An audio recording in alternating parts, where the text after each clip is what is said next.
Welcome to Small Business Big Visibility Podcast. Super excited to have everyone here today, and you are in for a real treat. This will probably be the best interview I've ever done in my entire life. And the reason for that, go ahead and tell them why. Hey, it's Jason Mackenzie. That's right. I have Jason Mackenzie here at the studio interviewing him, the original, the authentic, the one and only. Now, Jason, I see you've got the other end of this paper chain on you, and why don't you go ahead and tell everyone what it is that this paper chain represents. Sure, I would be happy to explain what it is that this paper chain represents. So for any of you who started following me or have been following me for a while, you'll know that about a year ago, give or take a day or so, we announced the brand new, never before done podcast, the Small Business Big Visibility Podcast.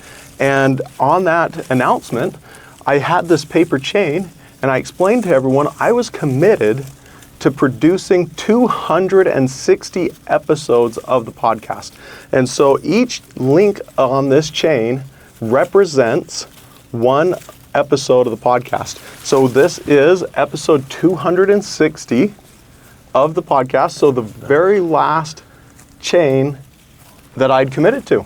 So stay tuned. Whether or not we're going to do the podcast or how it's going to morph in the future, we'll touch on that later on. 260 episodes is a ton, and I'd imagine you've had a lot of takeaways. What are some of the things that you've learned over the course of this last year that would really help small business owners, entrepreneurs, maybe just people in general who are interested in your experiences over this last year? You know, good question, and this really goes back to a lot of what I've discovered in life, and that is that in life, we all have different jobs. Like some people, they work for a company their whole lives. Some work for the government. Some are stay-at-home moms. Some of us are business owners. We all have this different path that we're destined to walk in life. And growing up, I had a real passion for learning and a real passion to learn, to study, to discover new things, to become a better person, to improve who I am. And one of the things that I noticed as a business owner was I had gotten somewhat stale for a while. There was a number of years where I wasn't really pushing myself as much as I could or should have been. And so this podcast was a definite way to push myself at another level, to take it to a whole different tier, to really discover what are some of the things I don't know about me, what are some things I can develop. But then at the same time, my goal was also to give back, because each day I was going to be talking about things that matter in business, things that matter to individuals, things that I've discovered throughout my life. And I've learned that a lot of people have that sort of story. In fact, that was one of the reasons I started bringing guests on, is I wanted people to hear other people's stories. I wanted them to have that opportunity to share and to tell, hey, this went really well for me. This didn't go so well. This is what I've learned. This is what you can do better. Each one of us bump through life without really a playbook or a manual, and we have opportunities to discover things. But then when we discover things, it's almost like an obligation to share that with the rest of the world, to try and lift everyone else in the world and to help everyone else in the world so that we can really stand on a higher plane together and continue to make the world a better place. You know, I've been watching for a while, and I can say one of the things that really stood out to me was the fact that the way that you grew, and it was very obvious. When you first started, you did all right. I mean, all things considered, you did okay, especially for someone who has no formal training in video, never been in that space. But over time, and it seemed like it took several months, and it was a slow progression, but over time it moved from this very structured, you're reading a script, trying to present the information that you'd carefully collated, to more of a morphing to telling what's really in your heart. How has that been for you? What was that journey like? Share with people what your discoveries were around that. That's a great question. Absolutely. I feel like I've gained so much ability in the last year. I really feel like it's kind of given me an unfair advantage in a lot of areas. But there's one experience that really stood out to me, and it happened a few months in. Initially, I was super concerned about every little detail, and oh my goodness, did somebody hear this little bump noise when I tapped something, or just all these little things that really didn't matter. And it took me a while to really come down and recognize that a lot of what I was stressing the most about don't matter. I'm still a human.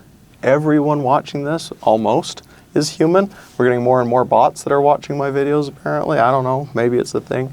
But one of those moments that really transformed for me was I'd moved from originally having a teleprompter and I'm reading what I'd written, and I would spend hours and hours just poring over all these details, and I'd ask for advice, all these different things trying to get the episodes right. And then I moved to where I would print it off, and I was going out and I'd have these papers I'd printed, and I would try and read what I was going to write. And that worked okay. And I'm pretty okay at a teleprompter. Not the best in the world by any means. I'm not going into politics anytime soon. But one moment that was defining for me, and I appreciate it, whoever you are. I know you were trying to be snarky, but thank you. Someone left me a comment, and the gist of the comment was, it's incredible how uncharismatic you are. And oftentimes for creators, they say, don't ever go to the comments, don't look at the comments. But buried in every snide, snarky remark in the comments, if a person can handle it, is some way that they can improve.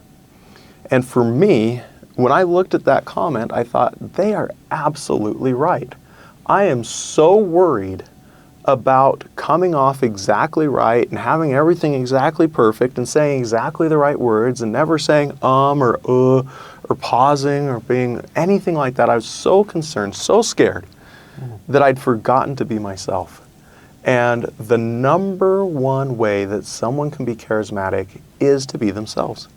And the great thing with charisma, I've discovered, is what's charismatic for some is repulsive to others. So I don't have to be someone that everyone's going to like. I don't have to be some bland individual that never says anything wrong. I don't have to any of that. I simply get to be me. And for some people, they're going to love it. Others, they're going to hate it. And to me, I get to be me, and that's enough.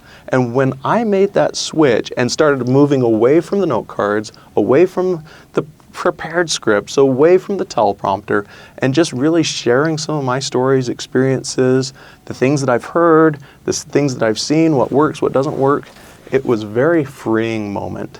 And that, I think, is probably one of the biggest takeaways that I've had that I hope everyone else that's listening can really recognize is, one, you've got a story, and two, being who you are, it's great. Don't try and fake it to be someone else. Don't try and over-polish yourself. Now, I'm also not saying don't improve who you are, but don't be so worried about the polish that you forget to bring yourself to the media.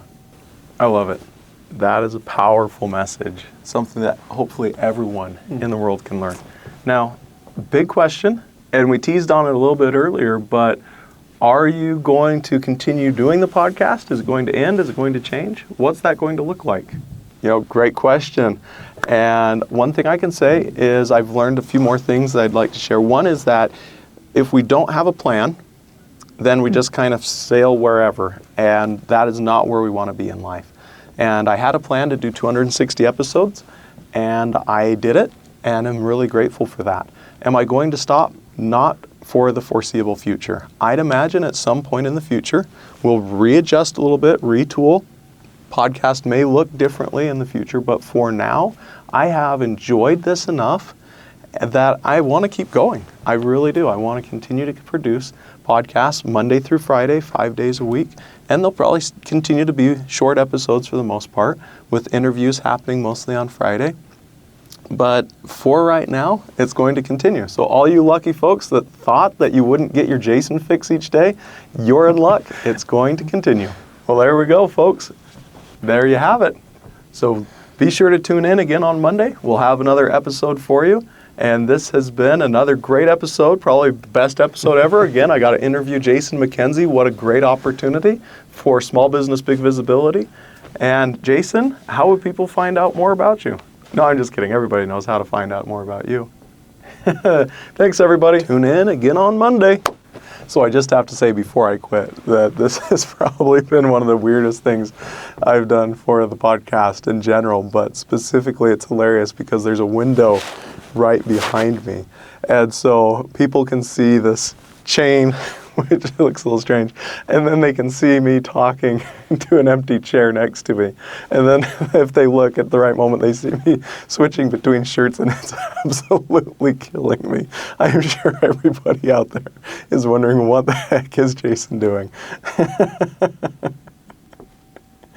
So anyway, I'm having more fun than should be legal. Hopefully you enjoy it too.